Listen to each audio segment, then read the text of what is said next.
Si vous voulez avoir une capacité à gérer sur les personnes, il y a l'ergothérapie, il y a l'hypnotisation, le magnétisme, et si on cumule les trois, ça fait qu'on est capable de faire ressortir le bien-être d'une personne.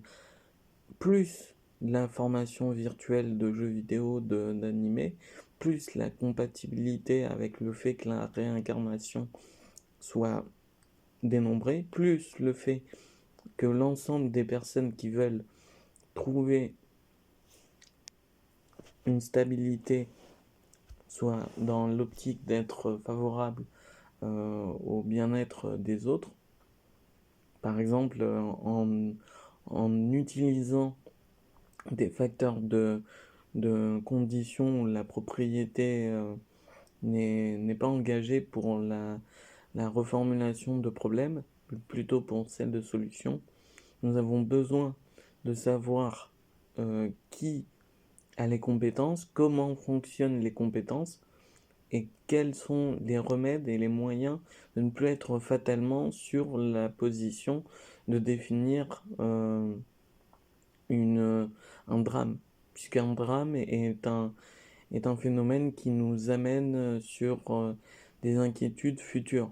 Et les inquiétudes futures, ça nous paralyse sur le fait d'organiser des jeux où se rassemblent beaucoup de personnes. Et beaucoup de personnes qui se rassemblent sont surveillées. Et donc du coup, on peut voir l'utilisation d'une fonction de la personne comme étant une, euh, une machine. Une machine qui serait capable d'être manipulée sur la conscience de ses paroles, sur la conscience de sa particularité technologique ou réflexive et de sa conscience personnelle au niveau de ses capacités à gérer des efforts.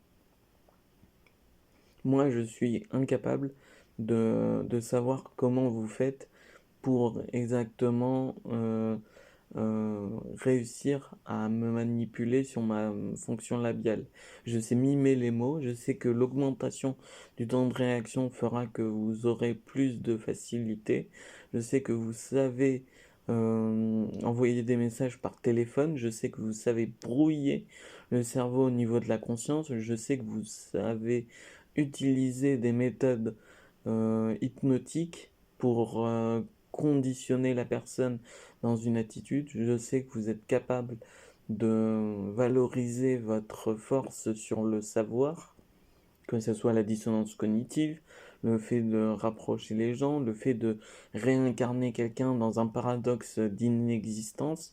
Vous savez très bien que les fonctions du présent sont toujours, nous avons calibré la configuration des éléments pour faire en sorte que ça soit le plus euh, facile possible. Mais après, vous allez me dire, est-ce que la vie d'un jeune de tel nombre d'années n'est pas aussi importante que la vie d'un sportif qui serait en train de conduire une voiture?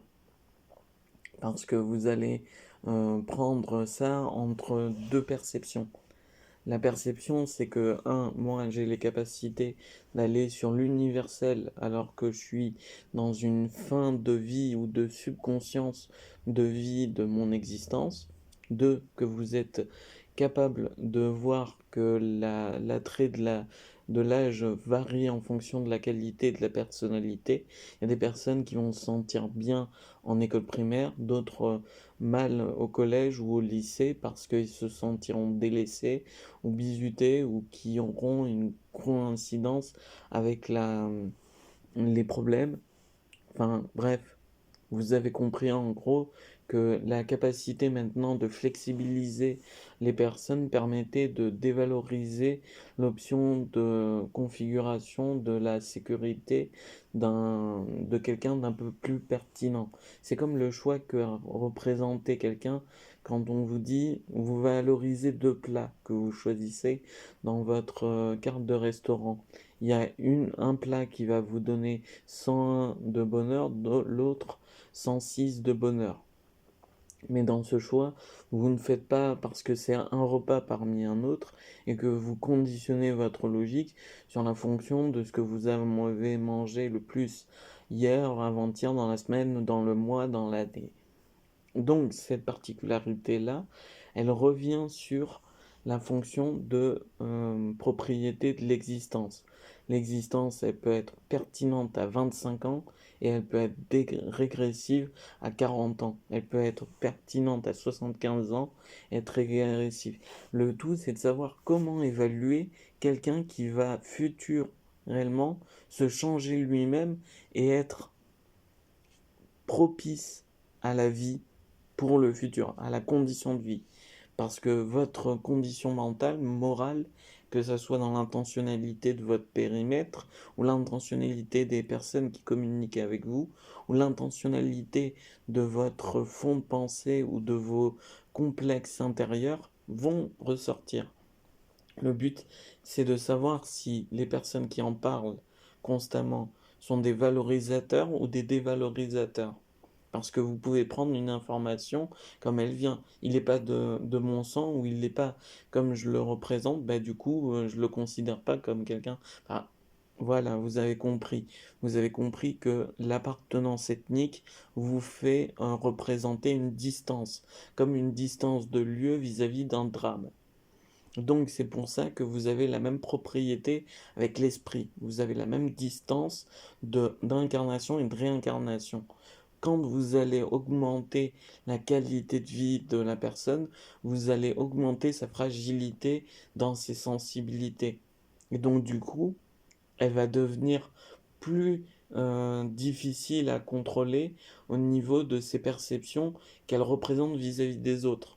Il y a des personnes tristes, mais tout le monde a des périodes de tristesse. Par contre, il y a des périodes qui sont dramatiques pour des personnes qui ne subissent que la tristesse dans leur continuité. Donc c'est pour ça que nous avons besoin de savoir comment qualifier sans introduire à l'intérieur de l'individu quelque chose qui est essentiel à sa perception de dire à 18 ans tu vas vouloir crever, à 25 ans tu vas vouloir surpasser les autres, à 30 ans tu vas vouloir t'insérer, à 50 ans tu vas vouloir. Donc quelle est la formation de ces liens? Quelle est la répercussion? Parce que protéger les gens de toute forme de possibilité dans la virtualisation des événements, c'est ce que vous avez fait dans une certaine période, ou en tout cas vous en avez donné l'impression par les grands mathématiciens et les grands scientifiques. Mais dans la réalité, c'est la volonté des personnes qui reprennent leurs droits sur leur propre esprit. Donc, qu'est-ce que vous avez en positivité sur la condition de réalité sur les autres? Qu'est-ce qui vous, qu'est-ce qui vous amène à obtenir la satisfaction de votre plaisir? Et qu'est-ce qui va vous amener à avoir encore plus d'envie? Parce que si vous n'avez pas d'envie, vous n'allez que régresser. C'est comme moi quand j'ai 50 euros ou 20 000 euros. Quand j'ai 20 000 euros, je parle à des personnes qui sont au-delà de mon périmètre, qui sont dans une consistance et une condition de vie qui sont en dehors de mon pouvoir d'achat. Quand j'ai 50 euros, je ne suis pas capable de pouvoir communiquer et pourtant j'ai toujours la même réflexion et les mêmes reformulations, non pas en contenu mais en possibilité de positivité. Donc à chaque fois j'ai des périodes où je peux reformuler l'universel sur d'autres domaines. Donc c'est un fait, c'est pas de l'arrogance. Si c'était pas existentiel, j'aurais pas eu ces informations-là. Mais c'est existentiel. Donc vous allez trouver quelque chose pour définir un drame sur un drame.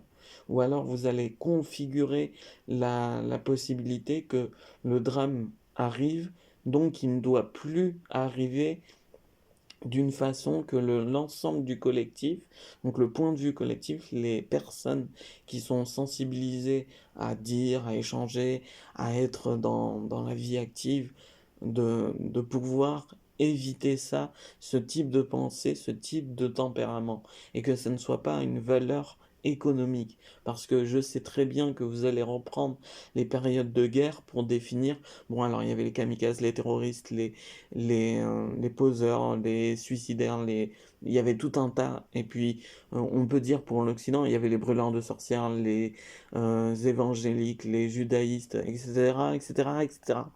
Vous avez à chaque fois la même représentation de la personnalité, mais pas dans le même temps. C'est-à-dire, il y a des personnes dans le temps, il y a des ethnies dans les historiques qui sont reformulées dans l'appartenance des temps, il y a des âges qui sont reformulés dans la correspondance des temps, et il y a des personnes qui sont capables d'informer sur la correspondance de ces temps. Le but est de savoir qu'est-ce qu'on va valoriser dans la réincarnation prochaine. Ça se trouve, le mec qui s'est dit ça et qui s'est dit de passer à l'acte a voulu dire vous avez mal configuré la sécurité, plutôt que de dire je protège la sécurité des autres par ma vie. Donc c'est atteindre à sa vie, c'est atteindre à sa propre conception de la réalité, mais aussi à l'équilibre de la réalité des autres. Quand on veut se ôter la vie, c'est parce que on a une configuration mentale et morale qui est physiquement, psychiquement impossible à allonger dans le futur. Donc qu'est-ce qui permet d'allonger dans le futur la correspondance de notre potentialité? Qu'est-ce qui nous permet? L'espoir, le rêve. Voilà, maintenant vous savez comment introduire sans préciser quelle chose vous allez introduire. Vous allez augmenter la capacité des gens à utiliser leurs moyens de communication, leurs discussions pour qu'ils s'arrangent à que ça soit une bonne opportunité. Parce que si vous incitez les gens dans la négativité, vous ne faites étalage que du pessimisme et du moral dévalorisant. C'est ce que font les informations, c'est ce que font les journalistes, c'est ce que font plein de personnes dans la vie quotidienne pour réserver sous le droit du travail. Et dans cette condition-là, il faut revaloriser quelque chose qui est oublié depuis les temps où on n'avait pas encore cette capacité. Le psychisme, notre valorisation des sentiments, notre valorisation de se ressentir dans notre identité, pas de faire une fleur de peau. Fleur de peau, ça veut dire que vous allez être sur toutes les justesses de votre façon de penser, de votre franc-parler ou de vos réactions pour vous dire là je suis sensible, là je suis pas sensible, c'est pas ça. C'est ressentir ce que vous aimez avoir dans votre attractivité en termes de conscience d'objectif.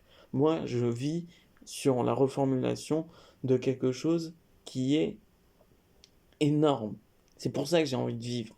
Pour ça que quelle que soit la façon dont vous allez m'interroger ou me culpabiliser ou me détruire ou me construire, j'ai envie d'avoir cette capacité à pouvoir plus de possibilités sur cette limite que je trouve incroyable, l'émerveillement. Mais comment reproduire l'émerveillement de quelqu'un qui va peut-être mourir, qui va peut-être disparaître de l'existence et qui va surtout y avoir les mêmes reformulations de préoccupations et les mêmes reformulations de problèmes que vous connaissez déjà dans le futur où on semble pouvoir passer des milliers d'années. Parce que les millions, il faudra régler le problème de l'oxygène. Les milliards, il faudra régler le problème des trous noirs. Et pour l'illimité, il faudra régler tous les imprévus de l'univers. Donc vous avez encore du chemin et j'ai encore du chemin à faire. Mais c'est cette question-là qui vous interroge, c'est cette authenticité, cette façon de prendre l'implication, cette façon de dire là je travaille, là je suis utile, là je conditionne la valorisation, là je prends possession de mon intérêt et je vais le valoriser vers les autres et pas je suis en train de subir la société, je suis en train de subir mon émotion, je suis en train de subir ma personnalité vis-à-vis des autres. Parce que c'est ça qui vous valorise dans votre conscience de vie. Un coup d'un soir, vous allez voir, il y a quelqu'un, il m'a dit, couche avec une femme et tu seras un homme. on m'a violé, c'était des hommes se sont mis sur moi, et pourtant je ne suis pas devenu un homme après ça. Je suis devenu un homme parce que j'ai réussi à conditionner mon émotion et ma représentation du romantisme et surtout de la condition que je veux valoriser avec une femme dans un moment où j'ai ressenti de l'amour, elle a ressenti de l'amour et après ça a été une valorisation sur plein de possibilités qui me considéraient. Parler, analyser ne veut pas dire prendre l'esprit, ne veut pas dire impliquer l'absorption de l'esprit, parce que sinon vous ne ferez que ça, vous ne ferez que parler de moi en constante représentation.